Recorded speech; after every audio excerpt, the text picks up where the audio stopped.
Hello, Christmas ഒക്കെ ആയിട്ട് നമുക്കൊരു ക്രിസ്മസ് തീം നെയിലായിട്ട് തന്നെ ചെയ്യാം. ഒരു ന്യൂഡ് നെയിൽ പോളിഷ് എടുത്ത് 2 കോട്ട് കൊടുക്കണം. പിന്നെ ശേഷം ഒരു ഗ്രീൻ നെയിൽ പോളിഷ് എടുത്തൊരു സർക്കിളും കൊടുക്കുക.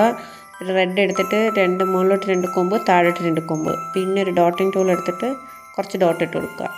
പിന്നെ മുകളിലത്തെ കൊമ്പിൻ്റെ അകത്ത് നമുക്കൊരു സെയിം ന്യൂഡ് ഷെയ്ഡ് എടുത്തിട്ട് ഒരു ലൈൻ കൊടുക്കുക. പിന്നെ ഒരു സ്നോമാൻ വരയ്ക്കാം. ഒരു ചെറിയ ഡോട്ടും ഒരു വലിയ ഡോട്ടും കൊടുക്കുക. പിന്നെ ഒരു ചെറിയ 2 കണ്ണ് കൊടുക്കുക. ഒരു ചെറിയൊരു തൊപ്പി, പിന്നെ ഒരു ചെറിയ മൂക്കും. അതോടെ സ്നോമാൻ റെഡി ആയിട്ടുണ്ട്. പിന്നെ അടുത്തത് നമുക്കൊരു ക്രിസ്മസ് ട്രീ ചെയ്യാം. ക്രിസ്മസ് ട്രീ ആദ്യം ഒരു ഗ്രീൻ ലൈൻ കൊടുക്കുക, പിന്നെ ഒരു വൈറ്റ് ലൈൻ, പിന്നെയും ഗ്രീൻ ലൈൻ, അങ്ങനെ എത്ര ഹൈറ്റ് വേണോ അങ്ങനെ നമുക്ക് ഇട്ട് കൊടുക്കാം. പിന്നെ എന്തായാലും വളഞ്ഞ വശത്തേക്ക് നമുക്കൊരു കമ്പ് വെച്ച് അഡ്ജസ്റ്റ് ചെയ്യാം ഗൈസ്. പിന്നെ അതിന് ശേഷം ഒരു റെഡ് നെയിൽ പോളിഷ് എടുത്ത് കുറച്ച് കുത്തിട്ട് കൊടുക്കുക. അതിൻ്റെ ഇടയ്ക്ക് കൂടെ കുറച്ച് വൈറ്റ് കുത്തും കൊടുക്കുക. അപ്പോൾ ഒരു ക്രിസ്മസ് പപ്പയുടെ വടിയായി. പിന്നെ ഒരു ഗ്രീൻ ലീഫ് കണക്ക് വരയ്ക്കുക. അത്രയേ ഉള്ളൂ. എല്ലാവർക്കും ഹാപ്പി ക്രിസ്മസ്. പിന്നെ നിങ്ങൾക്ക് ഇഷ്ടമുള്ള കളേഴ്സ് കമൻറ്റ് ചെയ്യാൻ മറക്കണ്ട. പിന്നെ സബ്സ്ക്രൈബ് കൂടെ ചെയ്യണേ.